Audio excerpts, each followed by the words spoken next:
Hi again, this is the second video of the morning. So this one deals with ethics now that we've looked at the composition of the proposal. So this is going to be, it's a very short video because it's very interactive. You're going to watch lots of videos and then you're going to be thinking about what you take away from them. So we're going to look at the question of ethics in education research, consider implications for your proposal, examine the ethics process within higher education, and explore the form of the ethics approval. So why do we need ethics? And you've got a forum for this. So I'm going to, at this point, you'd stop the video and go into the forum and maybe brainstorm around the reasons why we have ethics in research. And there's more than one reason, right? So there can be quite a bit of discussion here. So take the time to go through that, and we'll recap together at 12 when we meet. So when we look at process of ethics, students often think that it's a question of black and white, of yes and no, of what's authorized and what's not authorized. So the important thing, first of all, to realize is that ethics is never about black and white rules. In fact, if you look at processes in education, we have three levels of safeguards. Normally, we can stop at the first one. If that doesn't work or it doesn't exist, we go to the second one. If that doesn't exist or is not sufficient, we go to the third one. Third one is ethics. So the first one is your legal framework. There are things that as a teacher and as a researcher, you're allowed to do and certain things they are not allowed to do. And the law speaks explicitly about certain situations, but not about others. So that's your first sort of level. So in terms of conduct, the legal framework normally gives you the answer. But as far as teachers are concerned, there is case law, there is common law case law, but it's not terribly expansive. So it only looks at certain very specific sort of aspects of our professional conduct. If that is not available or that's not sufficient, we go down to the second level of safeguard, and that's professional conduct. So rules of professional conduct. That's quite extensive and quite detailed and quite hands-on. And normally that satisfies all of our sort of aspects of our professional life. But when there isn't sufficient guidance in professional conduct life, then you get down to ethics. So ethics isn't the first card that you look at, it's the last card that you look at. It's when there's no other framework to guide you. And ethics isn't a set of rules, it's a discussion. So normally it's about coming to a table with no rules, respecting each other's values, and finding a solution that works for everyone to protect everyone. So it is always that element of dialogue. So even when you're putting in an application, and you've seen the application, it looks quite stern, but when you're putting the application, it's with an ethics committee in a university, and often it will take the form of a discussion. It might bounce back to you, and you clarify certain things. It goes back to them, and they come back with another answer, and you clarify certain things. It's a sort of a process of discussion. It's like coming to a virtual table and discussing all the possible loopholes and safeguards that are there to make sure that no one gets hurt in the process. Right. So think about it in terms of that of discussion, of dialogue, of round table that fills the gap when nothing is there in our frameworks to guide us. So when you apply for ethical clearance, there are things that it's not a case of no's and yes, but there are things that the ethics committee is going to watch out for. And students are often very confused about what these concerns are. It's very easy because these concerns have all emerged from previous studies which have gone very wrong. So actually, if you see everything that an ethics committee is going to be looked out for is things that have historically happened, and so that we have a particular concern over because we know that they've happened and we know that something has gone wrong. So next few slides are going to be quite fun for you. You're going to watch lots of videos. I'm going to take you back historically at the key studies that have raised collective concerns around ethics. And then you're going to be able to do just like every university ethics committee around the world has done, draw your conclusions as to what we need as safeguards, considering the pitfalls that were exposed in that study. Okay, so in each case, watch the video. In some case, you are going to be talking about the conclusions and the repercussions of that in the form. On others, I'll give you the hint. So the first one is the Zimbardo study. It's a very famous study. I've given you a YouTube link here. You're going to find a ton of YouTube links. It's not all open access because Zimbardo still makes money from this. So he made the mistakes, but he still makes money from the experiment. That's quite a contradiction too, right? So to get the full sort of experiments, you need to buy it on CDs, on DVDs. But you're able to make quite a lot of extracts on YouTube. So if you're not satisfied with this or you want more, you can find more on YouTube. There's also a film that's been done, so loosely filmed versions. One that's historical, others that have been transported in time, but pretty much tell the same story. I'll let you watch it, and then in the discussion forums, discuss in depth what are some of the lessons that you think we've drawn from that? And we'll discuss that together at 12 and answer any questions you might have. We go on to the next one. Milgram study on obedience. So watch this one. I'm going to tell you what it's about, and then I'll let you watch it, and then you can see what we'll discuss together in the video, what the conclusions are. So Milgram's study on obedience. He was. This comes again in historical context. It's in the 50s. It's just after the Second World War. The Nuremberg trial taking place. Nuremberg trials is in Nuremberg. The Nazi commanders were taken to trial by an international court of justice, and they came up with this defense that they were not the top, obviously, sort of officers, and that they were ordered to do the atrocities that they did. So Milgram started really being very sort of fascinated, captivated by this, and he wanted to see as a psychologist the extent to which people did horrifying things just because they were told to do so. So he designed this experiment where he has actors that are working for him, but he pretends to have this university setting. He puts a call out for participants for study on psychology. He brings them forward, and then there's a sort of acting that goes on. So the actors that are there pretending to also be participants, although they're not, and they've been paid. And so these participants arrive. The two groups mix, and they all pretend that they are. Well, the actors pretend that they're also participants, so they mix in freely, just as the others ones would, and then they are called in two at a time to start the experiment. And the experiment is divided. One person goes behind the wall into another room, but they're connected with audio. And the person who's the participant is sitting at a desk and has buttons to push, and you will see them in the video. And then Milgram then instructs the facilitator of the experiments to. So there's a loose scenario that really they're testing memory, and that what they're trying to see is the effect of sort of reinforcement on the power of memory, so that every time the person who's behind the wall is supposed to repeat certain sequence of things, and when they get it wrong, they get an electric shock. They've been fixed with electrodes. And you can see on the desk that the electrodes go up, up, up, up, up like this.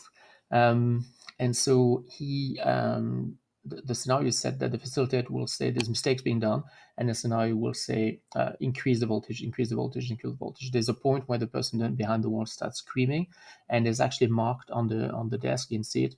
It says danger and potential death, and they want to see how far they will go. The person behind the wall is in fact an actor, so they're not receiving electric shocks. They're just doing it on cue, and they're screaming, and at the end they pretend to die if the digits actually reach that high. So it's a sort of a setup study, and they wanted to see how many people will actually follow the orders of the facilitator and go as far as they could. So the key point is here, it's a pretense university setting, and then people saying the authority is that the person's wearing a white coat, and it's an official formal study, and they tell them to go away. So same thing as, someone in power telling you what to do. And the result is that 64% of people go to the level where they think they're killing the person behind the desk. And he's done this, then it was done in different countries, different continents, male, women, changing genders. It makes no difference. It's about 64% of the population would actually follow orders and kill someone in a context of authority. So, that can interest you or not, and there's limitations to what we can deduct from this, because we don't live in a lab. We live in society where there's also counter sort of acting variables. It means that yes, you are sometimes told things in authority, but you have friends and families and colleagues who sometimes can act in another way and make sure that you don't necessarily blindly follow authority. So any study that's done psychologically in a lab is always touchy, because it overemphasizes certain variables and takes away the others. But for us, it's for ethics, and so in terms of what he did wrong, the big sort of takeaway from Milgram's is that he deceived his participants. Right? It was the whole thing of having actors and pretending that they were doing something. So that was the biggest issue with Milgram, and that's the big lesson learned from university ethics, is that we can never deceive our participants. So you can never lie to your participants. When they sign the informed consent, it has to explain to them what the study is about. You can't deceive, you can't get actors, you can't find a way of making them think that something is that isn't. And that's the big lesson that we drew from Milgram. And there's other issues. Obviously, psychological sort of distress was foreseeable. The people pushed all the way to death, it doesn't mean that they were not affected. Some people, you can see them on the video if you watch a lot of it. It's very black and white, it's very old, but if you watch some of it, it's fairly painful. Some of them cry, some of them laugh hysterically, some of them have sort of nervous breakdowns. And there was no debrief with Milgram. He let these people go home and never really sort of debriefed them on the experiment or what happened. So there's also lessons learned in terms of always having debriefs in experiment if there's potential distress. There needs to be a counselor present and debrief happening, counseling and debriefing happening after. But more importantly, just like in Zimbardo, you are not supposed to cause distress if it's foreseeable. You won't get ethical authorization. It's never allowed. And without going to distress, unease would be sufficient. Anything detrimental to the subject and you're not getting ethical clearance, and just a foreseeable likelihood of it happening would be enough to just not give you clearance. But the main lesson, the big lesson for Milgram is the deceit. So whenever you are preparing an ethics application, you can't even sort of accidentally not tell the truth to the participant. They have to see it in black and white on their informed consent form. The next one is the Bandura's Bobo. So he was interested in seeing the old debate, right? If kids see violence on TV, are they going to become violent? So he wanted to see to what extent kids mimic violence. So in experiment, you will see it, fairly young kids, and then he has an adult who beats the Bobo doll, who is a symbol for another human being, and then eventually you see the kid mimicking and modeling and actually beating the Bobo doll as well. So a fairly simple study. In those days, it was called revolutionary because it seemed to argue for sure that kids sort of mimic the violence that they see. It's been debunked because, again, it's a lab experiment. And in the real world, yes, you have certain variables that would lead you to model violence, but you have other factors of resistance. You have peers, you have other significant adults who counteract that sort of effect. And in fact, there's no concluding evidence that kids that are exposed to violence visually actually mimic that, because there's thankfully factors of resilience that come in. And what did we learn in terms of ethics? And while you're working with kids, and particularly young kids, you cannot create a problem that's not there. So the biggest lesson from that is that in a classroom, particularly working with kids, you can observe things, but you can't create a problem just to see what the problem will do. And there's no round way about this. No one's ever going to allow you to create an issue within a classroom if the issue isn't there. And that's what's wrong with a lot of these early psychology, social psychology studies of the 70s and 50s, 60s, 70s. Working with youth is difficult anyway. You almost never get ethical clearance. So working like this alone in the lab with children is just never seen ever again now. After the 70s, people learn lessons from this, and this doesn't happen. Again, the possible detrimental effect of exposing kids to violence just to study something would never be allowed, because the foreseeable detriment is sizable. On people in this Good Samaritan study, so here you've got a background here, and then you've got a very long video, but I recommend that you just go to 348 to get the context, and 642 in terms of minutes, where you get most of the detail again. But of course, you can watch the whole thing if you want. So this is interesting, and the background it came back in the news recently because the study arose out of a murder in New York City, and the person who's convicted of the murder just died in prison about a year ago. And so there were lots of pieces again in the news about the original murder and about the study that arose from it. It's a young lady called Kitty. She was murdered. She was a nurse. I think she was murdered in New York. It's the height of when New York was really Gotham City. It was, in the 70s, when New York was on the verge of going bankrupt and crime was rampant in New York. And so she came home, and I think he stabbed her in the street. But this took hours. He stabbed her in the street. She screamed. She managed to get eventually back to her door. He didn't leave because no one was coming out, so he stabbed her again and went into the building. So she died, but it took several hours. There would have been ample opportunity for her to be saved. And what shocked people at the time was that a witness said that lights came on. She'd been very large. It screamed. People definitely knew there was a murder going on, and no one did anything about it. And so there was a huge shock in New York City. It was a sort of moment of realization, what's the city gone to? And people started worrying about this notion of, why do we not help this the standby? Why do people stand by and witness things and not act? So Pilyevin was interested in this. And so he, by then, had already started understanding the limitations that had been imposed on social psychology and some of the criticism that had been done in terms of ethics with the other studies. And he decided that he was going to circumvent this. And he thought that a good way to circumvent this was if he went into a public arena, then he could not be accused of creating of not of deceiving people and also of creating lab experiments because he was actually experiencing what was happening in the real world. So he was interested in seeing why we help and why we don't help. That's why it's called the Good Samaritan study. And he took his graduate students through a fairly elaborate plan onto the New York subway system. And he created a scenario. So if you want to watch the whole thing, they explain to you, created a scenario where the carriage was the lab. His graduate students were seated at different points of the carriage and taking notes. And they would do this repeatedly through the day at different times and different seasons. And there would be an actor who would pretend to fall, and they wanted to see who helped and why they helped, and if there were factors that were had an impact on the reason why we help. And so the person was at times someone who was ill. I'm saying this from memory, but there was definitely also someone who was drunk, and you wanted to see if you were less likely to help the person who was drunk than the person who was old and ill. And then he was very interested in the proximity. So he was looking at two variables: whether the person who was falling what their status was and how you related to that status, and also the proximity. So how close were the people that helped, and how close were the people that didn't help? And so the students were taking lots of notes on this.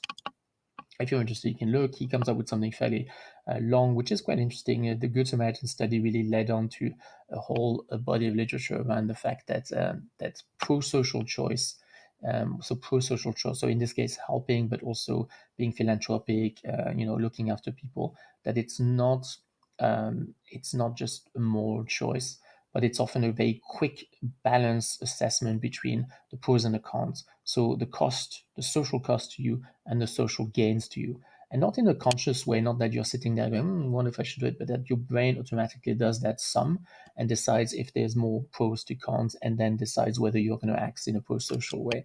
And that's what he was trying to show. So showing that if you had nothing to lose and the guy wasn't drunk and you were close enough, likelihood your brain was going to say it's worth helping. But if he was drunk and you went just a little bit further, you might say, I'm not going to help. Um, the study itself is fairly sound, but people still criticize for ethics, and people still come back here and said no, it was still deceit, even though he was in public. He should still have asked for informed consent, and also he that he was creating again a situation that wasn't real, and so that there was an obvious detriment to that, and also that it could possibly be distress to people who were in the experiment, and that they should be cancelled and debriefed as they were leaving. So a lot of debate at the time about saying, but it's a public place, I don't need to do all these things. But the consequence for us in ethics is that no, you are supposed to still get informed consent, still tell the truth to people, still debrief them and be on hand for debriefing and any detriment that they might be feeling with counselors and support, unless it is really something so huge that it can be classified as a public place. So yes, sociologists, for example, are allowed to go and do studies outside without consent, but generally ethics committees are fairly specific about saying, even if in a crowd of more than 1,000 and you're doing sociological observation, then that's fine, but not a carriage, not a classroom, not a school. It has to be really, we're talking, street marches or outdoor concerts. Really, that's the scale.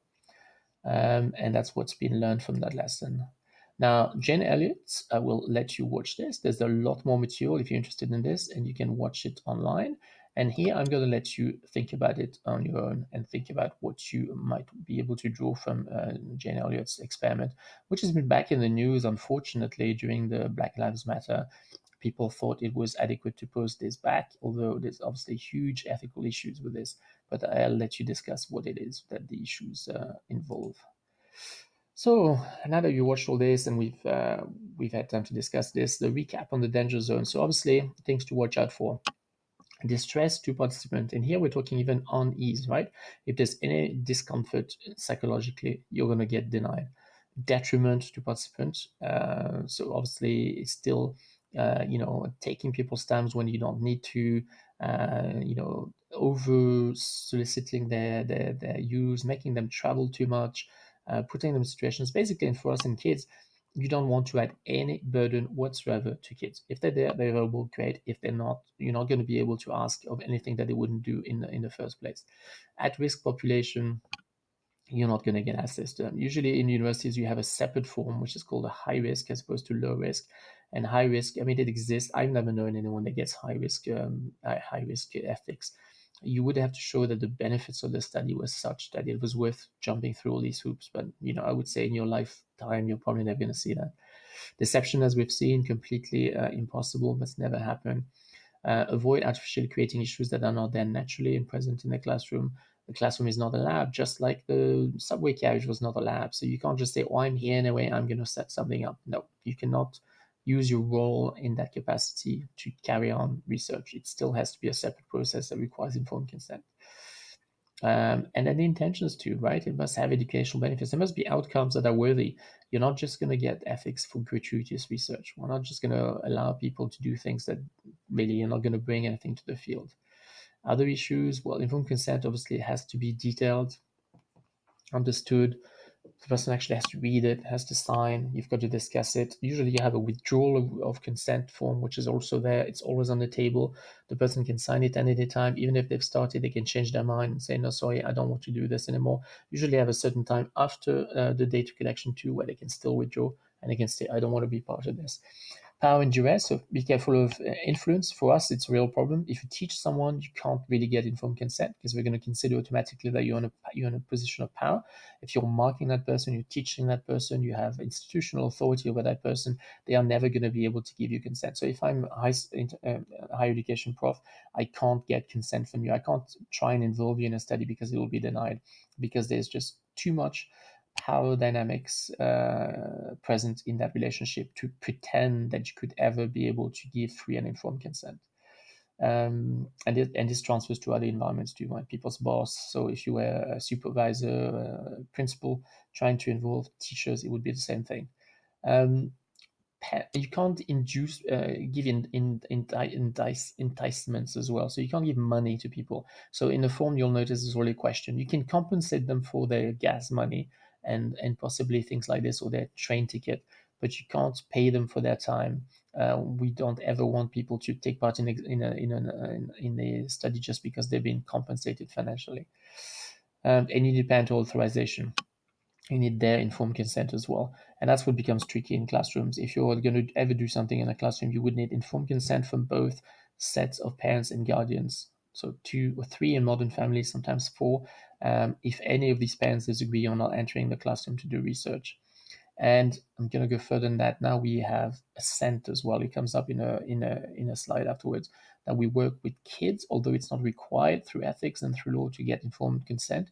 We tend to require their permission, and people tend to call that assent to make a slight difference. So it doesn't have legal value, but it's still something that people self-impose as being a condition for ethics. You've got a great website here that goes into a lot of detail as to ethics in higher ed and research. And then obviously sometimes, even if you do get university approval, people are sometimes going to say my area or my field is even more sensitive, more delicate, and for reasons that are due to my conscience, I need to push my ethical reflection further. So we've seen this morning, right? Ethnography is one of those positions. So if you work with a subgroup, a community or subculture, and you work ethnographically, often people will say, I'm not satisfied with the ethics, I want to go beyond that. And often that self-regulation involves letting the group decide what the topic of the research is, letting the group decide what the congenial tools are for them, what the tools that don't bother them or don't disturb them, and also let the group decide how to disseminate, so where it's going to be published, how it's going to be published, and often with involvement of the community itself. In another area of going beyond, as I said, is working with children and obtaining assent. So that's not required, but it's suggested, and it's becoming best practice as well. Okay, I'm sure there'll be lots of questions from this, but we'll have about 45 minutes tomorrow. We can even take an hour possibly, and we'll answer the remaining questions, and we'll debrief on the 2 slides that you had to discuss. See you at lunch. Have a good morning.